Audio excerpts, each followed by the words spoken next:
حضرت امام باقر رضی اللہ تعالی عنہ کے بیٹے حضرت امام جعفر صادق رضی اللہ تعالی عنہ کے پاس چند عورتیں آئیں، آ کر کہنے لگی، اے نواسہ رسول، کیا کوئی ایسا عمل بھی ہے جس کے کرنے سے مرتے وقت روح آسانی سے نکلے، روح نکلتے وقت تکلیف نہ ہو، خاتمہ ایمان پہ ہو، مرتے وقت کلمہ پڑھتی مریں، اندھیری کوٹڑی روشن ہو جائے، قبر جنت کے باغوں میں سے باغ بن جائے، کوئی ایسا عمل بھی ہے؟ حضرت امام جعفر صادق رضی اللہ تعالی عنہ نے فرمایا اے اسلام کی مقدس شہزادیوں، عورت کے منہ سے نکلے 3 جملے اللہ تعالیٰ کو بہت ہی زیادہ پسند ہیں۔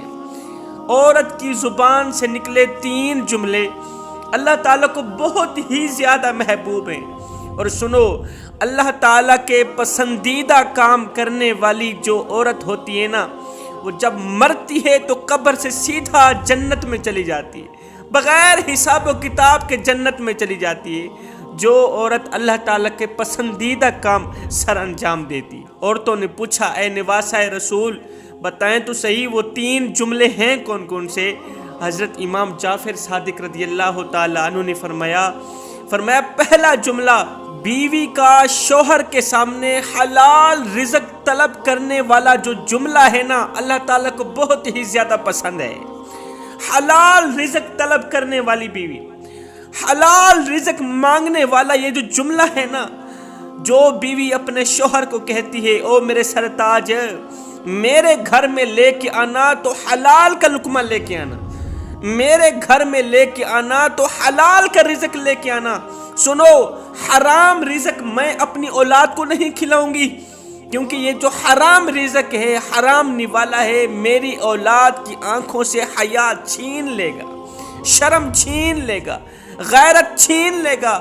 میں اپنی اولاد کو بے حیا نہیں بنانا چاہتی، میں اپنی اولاد کو بے غیرت نہیں بنانا چاہتی۔ میرے گھر میں اگر رزق لے کے آنا تو حلال رزق لے کے آنا۔ مجھے ایک صحابیہ کا رلا دینے والا واقعہ یاد آ گیا۔ ایک غریب صحابی تھا، وہ روزانہ محنت مزدوری کرنے کے لیے صبح سویرے گھر سے باہر نکل جاتا، روزی کی تلاش میں نکل جاتا، شام کو روزی کر کے واپس گھر میں آ جاتا، خود بھی کھاتا، اپنی غریب بیوی کو بھی کھلاتا۔ ایک دن یہ حسب معمول گھر سے باہر نکلا، سارا دن خاک چھانتا رہا، پورا دن روزی تلاش کرتا رہا، مزدوری تلاش کرتا رہا، اسے کوئی مزدوری نہ ملی، روزی نہ ملی، خالی ہاتھ شام کو واپس گھر آ گیا۔ گھر میں کھانے کے لیے کچھ تھا ہی نہیں، خالی پیٹ شوہر اور بیوی سو گئے، بھوکے سو گئے، صحابی اور صحابیہ بھوکے سو گئے۔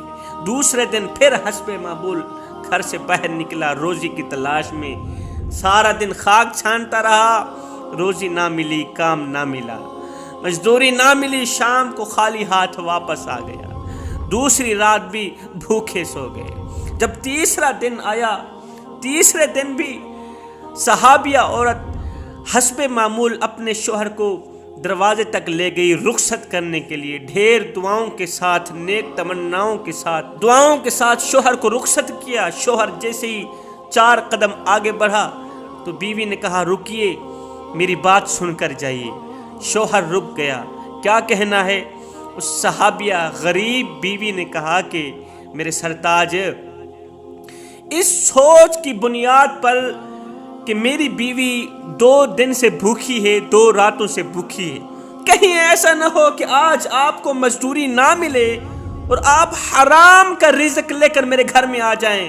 یاد رکھنا، میں بھوکی مر جاؤں گی لیکن حرام رزق قبول نہیں کروں گی، حرام کا نوالا، حرام کا لقمہ میں ہرگز قبول نہیں کروں گی۔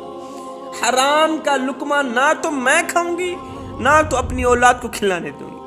ہائے، وہ تھیں اسلام کی مقدس شہزادیاں جن کی گود میں اسلام پلتا تھا، کہتی ہے میں بھوکی مر جاؤں گی، تیسری رات بھی بھوک سے گزار لوں گی، کوئی بات نہیں، اگر کام نہ ملے تو واپس آ جانا، چوری کا مال میرے گھر میں نہ لے کے آنا، سود کا مال میرے گھر میں نہ لے کے آنا، حرام مال میرے گھر میں نہ لے کے آنا۔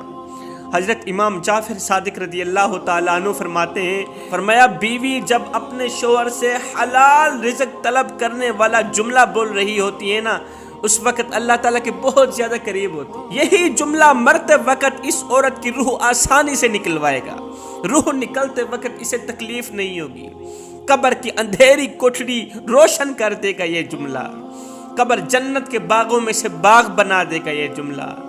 جو عورت اپنے شوہر کو کہے کہ میرے گھر میں اگر رزق لے کے آنا تو حلال رزق لے کے آنا۔ حضرت امام جعفر صادق رضی اللہ تعالیٰ عنہ فرماتے ہیں دوسرا جملہ، بیوی اپنے شوہر کے آگے کوئی ایسا جملہ بول دے جو جملہ شوہر کی پریشانیوں کو خوشیوں میں بدل دے۔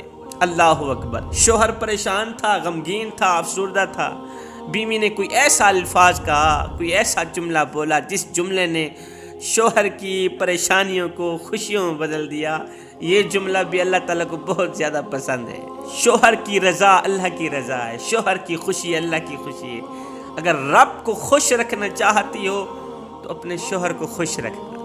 حضرت امام جعفر صادق رضی اللہ تعالیٰ عنہ فرماتے ہیں تیسرا جملہ، اتنا بڑا قیمتی سر، جس سر کے اندر دیکھنے کے لیے آنکھیں، سننے کے لیے کان، بولنے کے لیے زبان، سوچنے اور سمجھنے کے لیے دماغ، ذہن، اتنا بڑا قیمتی مٹیریل جس سر کے اندر ہے، بتاؤ تو صحیح وہ سر کتنا قیمتی ہوگا جب عورت اتنا بڑا قیمتی سر اللہ کے حضور جھکا کر کہتی ہے سبحان ربی الاعلی، سبحان ربی الاعلی ہے، سبحان ربی الاعلی میرے اللہ کو اتنا پسند ہے۔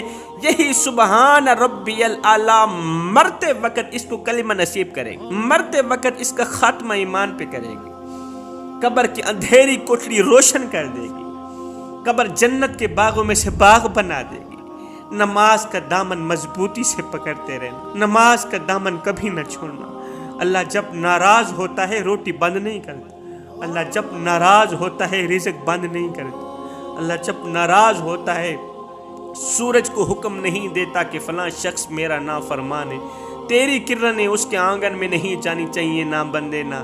اللہ جب ناراض ہوتا ہے تو سجدوں کی توفیق چھین لیتا ہے، اللہ جب ناراض ہوتا ہے تو یہ من اجڑ جاتا ہے۔ سید کو اتنا تو بتا دو جس بندے کا من بھی اجڑ جائے اس کے پلے رہتا ہے کیا ہے؟ نمبر 1، اپنے شوہر سے جب بھی طلب کرنا حلال رزق طلب کرنا۔ نمبر 2، کوئی ایسا جملہ نہ بولنا جو جملہ تمہارے شوہر کی پریشانی کا سبب بنے، شوہر کو اور زیادہ غمگین کر، شوہر کو اور زیادہ پریشان کر دے۔ فرمایا اپنا سر اللہ کے حضور جھکاتے رہنا۔ یہ 3 جملے ایسے ہیں، یہ 3 کام ایسے ہیں، مرتے وقت روح آسانی سے نکلے گی، خاتمہ ایمان پہ ہوگا، تم قبر سے سیدھا جنت میں چلے جاؤ۔